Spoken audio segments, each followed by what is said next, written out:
There's an open question right now, a debate that's interesting to me as to how Democrats are going to approach governing this time around with Donald Trump as president. Back in 2016, Trump's win was seen, I think, by a lot of folks as a fluke since he lost the popular vote by nearly 3 million votes, only won the Electoral College. And I think that sense that he was, in a fundamental sense, not small d democratically elected, that helped fuel the Trump resistance movement. Democrats pushed back against his policies, like, for instance, mobilizing every Democrat in the Senate against his attempt to dismantle the Affordable Care Act, which resulted in him getting voted out of office, ultimately. So how are Democrats going to approach things this time around? Well, it's been kind of a different tune. Just yesterday, first day of the new year, Congressman Tom Suozzi, who's a moderate Democrat from New York in a district that Trump has carried, published an op-ed in the New York Times of trying something different with Trump, writing, "Only by working together to find compromise on parts of Trump's agenda can we make progress for Americans who are clearly demanding change in the economy, immigration, crime, and other top issues." Joining me now is Senator Sherrod Brown, Democrat of Ohio, who served as a senator from that state for nearly 20 years, including the 4 years when Trump first served as president. It's good to have you on, Senator. How you doing? Good to be back, Chris. Thanks. I'm very curious to hear your perspective on this question. You're someone that I think has navigated, holding pretty fast to your principles and representing a state that was moving to the right for much of your career. Your three terms, lost this last election again by considerably less than Kamala Harris at the top of the ticket did. How do you think about this sort of question about compromise, finding common ground versus resistance?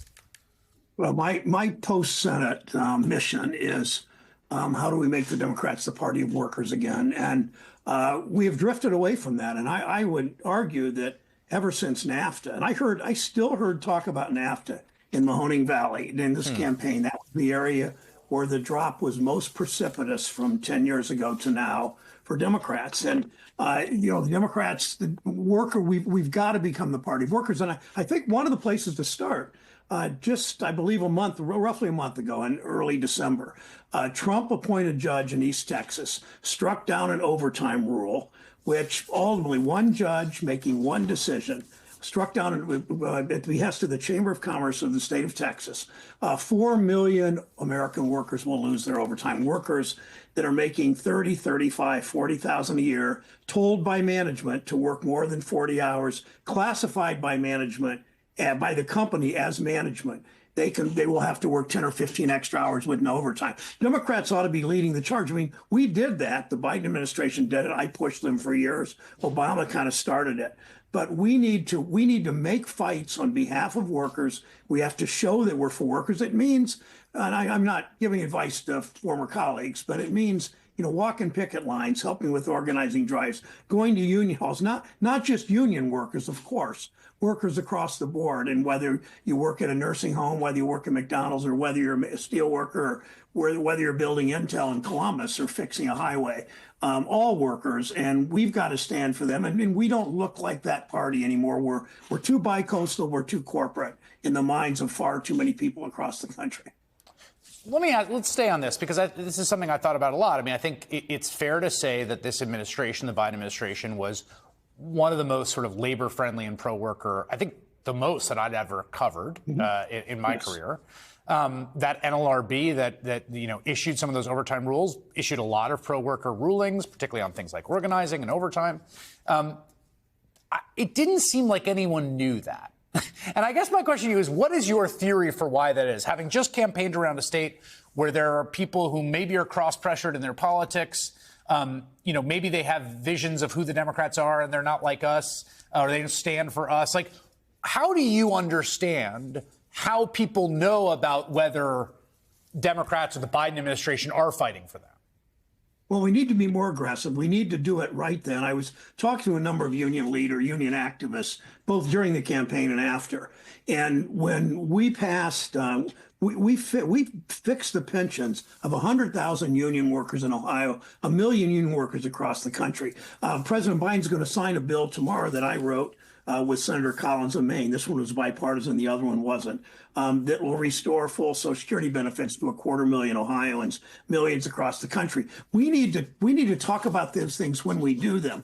Democrats, because we believe government can make people's lives better. We pass something and we move on to the next thing. But unions need to talk to their workers, their members right away when we save their pensions, or when we're working or going after Republicans on the protecting the right to organize. Republicans, are probably more anti. They became more and more.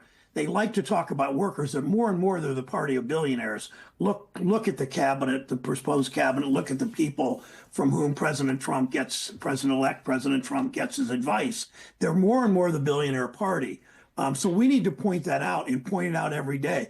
The best example is what they're going to do in February, March, when they ram through the biggest tax break for the richest Americans in history. That's not what the public didn't want. That even people that voted for Trump, they don't want big rich people to get bigger and richer tax cuts. Then we talk about the child tax credit. We talk about the kinds of things we should be doing to stand with workers. There's a lot of ways to do it. As I said, I think the overtime rule is maybe the most poignant and the most immediate, and affects, again, 4 million workers who are going to be away from their families, working hard, making $35,000 a year, working those extra 10 or 20 hours with no pay is just morally repugnant, and voters will understand that. Yeah, it's good. I mean, that's a great point that you can highlight that fight or not if you're Democrats. I'm curious to get your thoughts on this sort of weird meme org that is the Department of Government Efficiency that Musk and Ramaswamy are running, which isn't real. It's not, it's not part of the government, but it's there and it appears to have a lot of influence. And there are Democrats saying, oh, yeah, there's lots of wasteful government spending that we should talk about, and defense contractors. And I personally think that's a bit of a trap. What do you think? Well, I'm not paying a lot of attention to it, frankly, because I'm working on how do we bring work become the party of workers. And I almost smile because these three egos in the room, Trump and the guy from Ohio whose name I'm forgetting now, and Musk are going to butt heads, and they all three think they're president, I think. So, but that's more amusing than anything else. But we can't play their game. We've got to make the sharp distinction. Sure, there's waste in government. We talk about it, but there are far too many cases where this proposed government, they're going to stand with the rich against Medicare. They're going to stand with the rich against Medicaid. They're going to stand with the rich against Social Security. They're going to stand with the rich when it comes to their tax cuts. Make that argument. Sure, they're going to come up with some interesting things when an institution as big as that. And they want to privatize Social Security. I saw them. We saved a veterans hospital in Chillicothe, Ohio, from Trump closing. They want to privatize the VA.